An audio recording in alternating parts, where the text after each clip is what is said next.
So John's pulling out the pipes and the bamboo bundles. He's already done a few of them, so he's just got the last two to do. So the bamboo bundle seems to be working okay. It came out really nicely. Not dragged the edges a little bit, but not badly.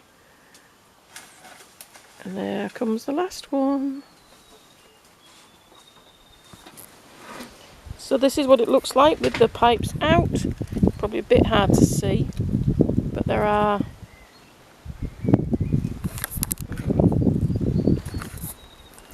kind of holes going down into it.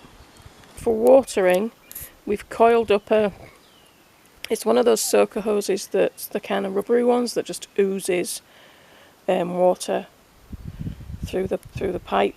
So we've coiled one of those up. It's longer than it needs to be, but we're going to put another one next to this one, and so the one pipe will do both of them. So we'll see how that works. Apparently the crucial things are that you keep it aerobic and you keep it watered. So the watering of it's quite important. So that's it finished. Cover on, tied down, and we'll leave it probably for a year, and then we'll see what happens.